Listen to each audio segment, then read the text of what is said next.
Hello students, BA third year की आज की क्लास में हम शीत युद्ध काल में जो घटनाएं हुई थी उनके बारे में पढ़ेंगे और महाशक्तियों के बीच में जो तनाव था वो तनाव किस तरीके से कम हुआ, फिर ये तनाव दोबारा क्यों शुरू हुआ, इनकी आज हम चर्चा करेंगे।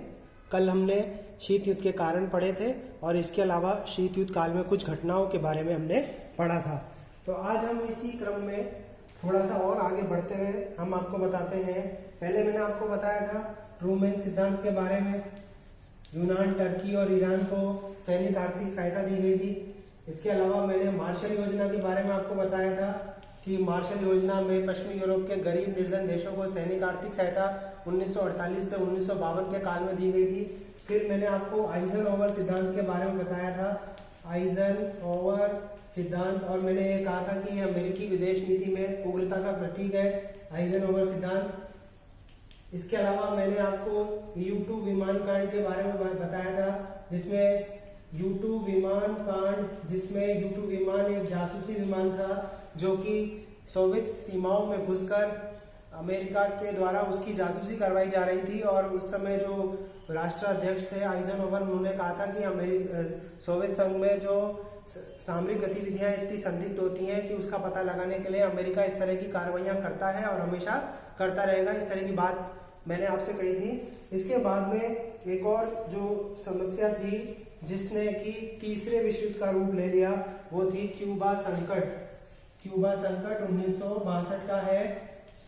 क्यूबा संकट, क्यूबा में फिडेल कास्ट्रो के नेतृत्व में किसकी स्थापना हुई थी? साम्यवाद की स्थापना हुई थी और क्यूबा का सैन्यकरण करना सोवियत संघ ने शुरू कर दिया था। उसकी घेराबंदी जो थी वो करना शुरू कर दी थी और अमेरिका को ये लगने लगा कि क्यूबा एक ऐसा स्थान बन जाएगा जिसके सहारे या जिसके रास्ते होते हुए सोवियत संघ जो है वो अमेरिका को नुकसान पहुंचा सकता है। अब ये क्यूबा संकट क्या है? अमेरिका के समीप स्थित टापू क्यूबा में 1958 में स्थापित साम्यवादी कास्ट्रो सरकार ने जब सोवियत संघ से संबंध मजबूत करने शुरू किए और सोवियत संघ ने भी उसका सैन्यकरण करना शुरू किया, तो राष्ट्रपति केनेडी ने क्यूबा की 22 अक्टूबर 1962 को नाकेबंदी कर ली। अमेरिकी राष्ट्रपति, जब यह क्यूबा संकट हुआ तब राष्ट्रपति कौन थे? केनेडी। आइजनहोवर के बाद में अमेरिकी राष्ट्रपति केनेडी आए। 1958 में क्यूबा में साम्यवाद की स्थापना हुई। सोवियत संघ ने उसके साथ अपने रिश्ते मजबूत करना शुरू किया, उसको सैनिक आर्थिक सहायता दी, उसका सैन्यकरण शुरू किया।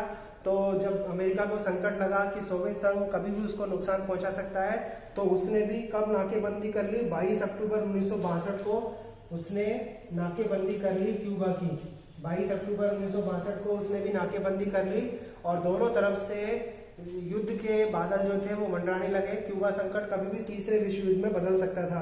केनेडी का यह कदम सोवियत संघ के लिए चुनौती भरा था कि या तो क्यूबा को सैन्य सहायता देना वो बंद करे या युद्ध के लिए तैयार रहे।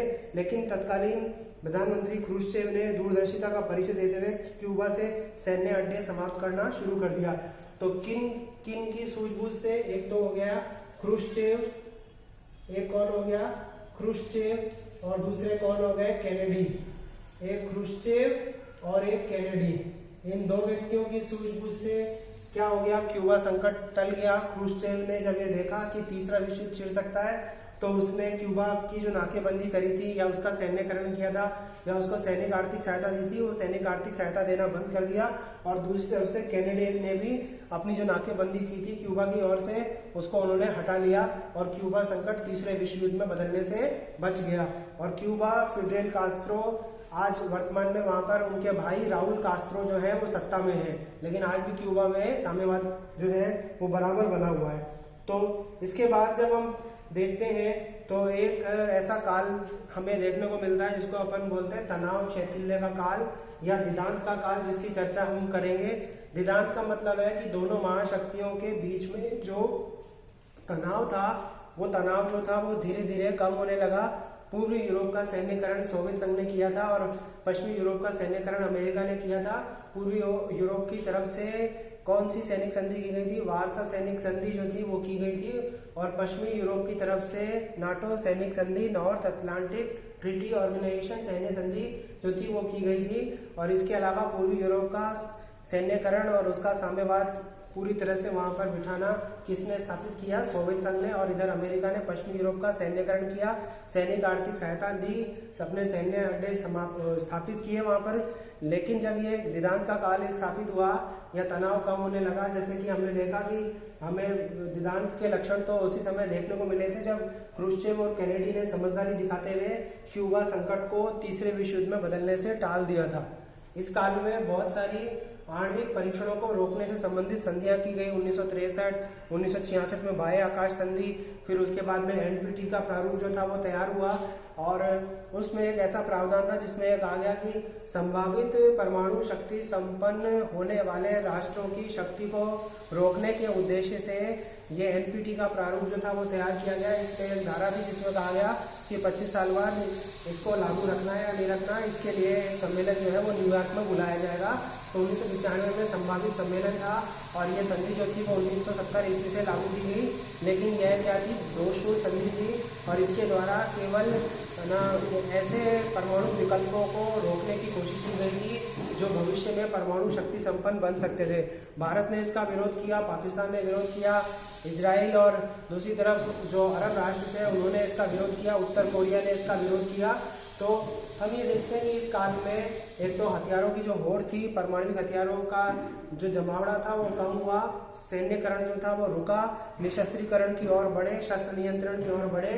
लेकिन ये जो स्थिति थी वो हमेशा के लिए काबिज नहीं रह पाई और अफगानिस्तान में जब सोवियत संघ की सेनाओं ने हस्तक्षेप किया तब उस समय नया शीत युद्ध जो था वो शुरू हुआ।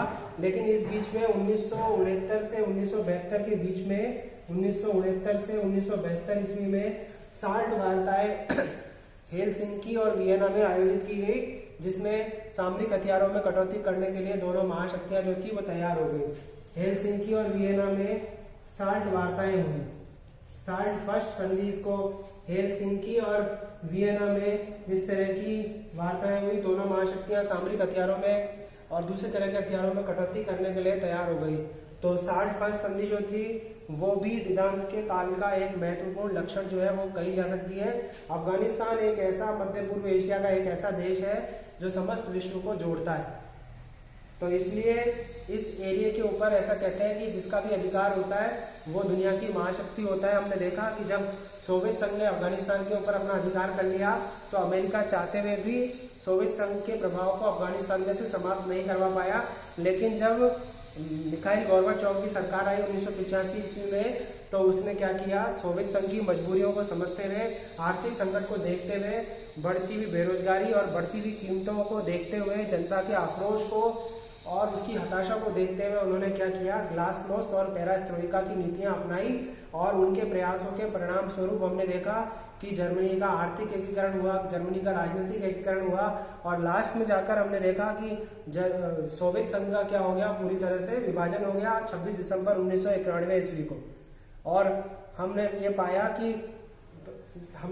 कि सोवियत संघ जो था वो उसकी शक्ति क्या हो गई? धराशायी हो गई। पूर्वी यूरोप में से साम्यवाद पूरी तरह से समाप्त हो गया। लेकिन इस बीच में हमने ईरान और इराक के बीच में भी संघर्ष जो है वो देखा है। तो इस तरह की चीजें हमको देखने को मिलती हैं जो नया शीत युद्ध है उस संबंध में। तो इसकी भी चर्चा करेंगे, आज हम इसकी भी चर्चा करेंगे। लेकिन मैंने आज आपको जो चीज बताई है वो सिर्फ इतनी सी बताई है कि दिदांत अपने आप में क्या है? तनाव शिथिलता का काल है, जिसमें दो महाशक्तियां जिनके बीच में तनाव था, वैचारिक संघर्ष था, वो तनाव और वैचारिक संघर्ष क्या हो गया? धीरे धीरे कम हो गया और दोनों महाशक्तियां शस्त्रों के नियंत्रण और निशस्त्रीकरण के लिए एग्री हो गई और उन्होंने साल्ट प्रथम जैसी संधि की। एनपीटी जो थी वो भी हमने देखी इस काल में। लेकिन इस काल में एक पॉजिटिव चीज भारत के संबंध में क्या देखने को मिली कि जब चीन ने 16 अक्टूबर 1964 ईस्वी को परमाणु बम बना लिया और 1968 में फ्रांस ने बना लिया, तब भारत ने भी अपनी परमाणु नीति जो थी वो शुरू करी और अप्रैल 1974 ईस्वी में पोखरण में परमाणु परीक्षण करके दुनिया को दिखा दिया कि भारत भी किसी से कम नहीं है। और भारत ने जैसे ही पोखरण में परमाणु परीक्षण किया तो चीन और अमेरिका ने पाकिस्तान को उसका परमाणु बम बनाने के लिए मदद देना शुरू कर दिया। चीन और पाकिस्तान के बीच में 1976 में भारी पानी की सप्लाई करने के संबंध में या फिर यूरेनियम संवर्धित करने की तकनीक के संबंध में 1976 में एक समझौता किया गया। तो भारत के साथ साथ पाकिस्तान की भी परमाणु नीति जो है वो शुरू हो जाती है। लेकिन उस समय भारत के ऊपर कई प्रकार के प्रतिबंध जो थे वो लगाए गए और भारत ने अपनी तरफ से तर्क ये दिया कि जब महाशक्तियां शांतिपूर्ण उद्देश्यों के लिए परमाणु बम बना सकती हैं तो भारत शांतिपूर्ण उद्देश्यों से परमाणु बम का निर्माण क्यों नहीं कर सकता। तो आज मेरे हिसाब से आपके लिए काफी है, कल और डिटेल में हम पढ़ेंगे।